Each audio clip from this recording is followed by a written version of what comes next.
Lives have been turned upside down. People are leaving YouTube. COPPA is killing creators. In this video, I offer you the stories of creators hurt by COPPA. I also give you my take on the future of COPPA based upon my discussions with creator clients. All right, let's hit this. Hey creator, I'm Ian Corzine, your social media lawyer. On this channel, we talk all things social media, and I help you protect your account and make sure you maximize your business opportunities. On January 6, 2020, YouTube began enforcing its new COPPA rules. COPPA stands for the Children's Online Privacy Protection Act. It's a US government law brought about by the Federal Trade Commission designed to protect children. It prohibits social media platforms from collecting any information, any data from children under 13 years of age. YouTube made these new COPPA rules in an attempt to comply with the COPPA law. On January 7th, 2020, I started getting lots of emails, texts, and calls from creator clients. They were worried about how these new YouTube COPPA rules would impact their ability to make money on the platform with ad revenue.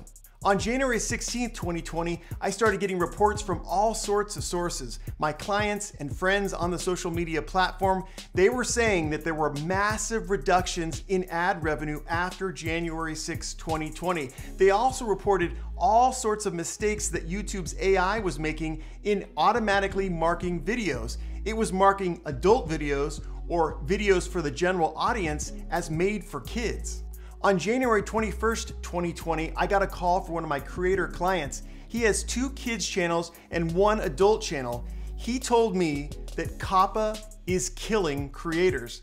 And that's where I got the idea for this video, and that's where I got this story. He's one of my clients who I'll call Don so I can protect his identity under the attorney-client privilege.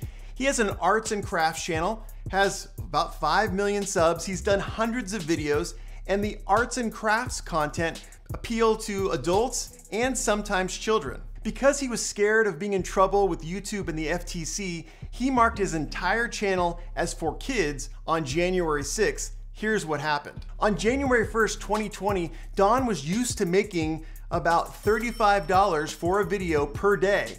After January 6, 2020, that amount plummeted to almost zero. Here's another example from Don's channel. You can see in late December 2019, he was pulling in $75,000 for views of his videos. After January 6th, that number went down close to zero. Don's life has been turned upside down. He can't provide for his family like he used to, and frankly, he's looking for a new gig. Now, another creator named Dr. Wolf has a different COPPA problem. Greetings, everyone. I am Dr. Wolf, and I just went through hours of going through individual videos on my channel and one at a time marking, no, it's not for kids. Now, Dr. Wolf is a brony, and if you didn't know what bronies are, they're mostly adults who like My Little Pony, the TV show, and all the toys. If you look at Dr. Wolf's YouTube channel, you'll see that it is mostly mature content. Dr. Wolf discusses a lot of mature themes and is certainly not for kids. In one of Dr. Wolf's videos called TF2 Analysis, he talks about themes of war and death. Yes, Dr. Wolf's videos do contain animation, but they are certainly not for kids. As a result of COPPA, YouTube's AI marked hundreds of Dr. Wolf's videos as for kids, which is truly dangerous. For like a 2-week period, most of Dr. Wolf's videos were for kids, ready to be consumed by children. As for Dr. Wolf, he was forced to go through his library of hundreds of videos and remark them as not for kids to protect kids from his content. And it was such a tedious process because there was such a long list of videos that were automatically being marked this way. Oh my goodness, it was wearing on me. He also lost all that ad revenue.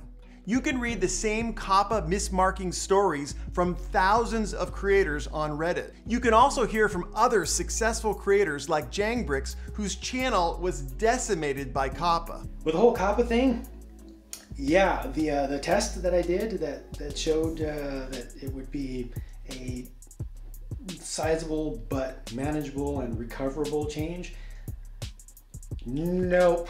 Nope. Before COPPA, Jangbricks did Lego builds and showcase videos. After COPPA, Essentially what YouTube has done is make my videos across several channels almost worthless. Jangbricks is looking for ideas for a new gig. Now that you have the real life stories of creators just like you who have been decimated by COPPA, I wanted to talk a little bit about what I think is going to happen in the future after these new COPPA rules. What is the future of YouTube post-COPPAlypse? I think every good prediction or estimate starts with evidence and the facts.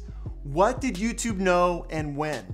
The current COPPA law has been in effect since 2013, so YouTube knew at least then that it should not be collecting data from kids under 13. YouTube got away with it for 6 years. In September of 2019, when YouTube was negotiating with the FTC, because the FTC had actually sued YouTube and they're trying to figure out a settlement, YouTube knew that it had options for creators. One option is that it could create the current marking system that we have today. The system is you either mark a video or a channel as for kids or not for kids. The other option was for YouTube to enforce the age gate it already has so that kids under 13 couldn't access YouTube. Right now, YouTube can be accessed by everybody, even if you don't have an account, but they could have changed that. They could have required that you can't access YouTube without an account and you have to be 13 years old. Now, I know a lot of you say, man, kids access YouTube all the time through parents' accounts. Well, listen, that's on the parents. That's not a YouTube problem or an FTC problem. YouTube chose to implement the marking system and it knew that thousands and thousands of creators would suffer. It also knew that YouTube and the creators would lose big money from ad revenue.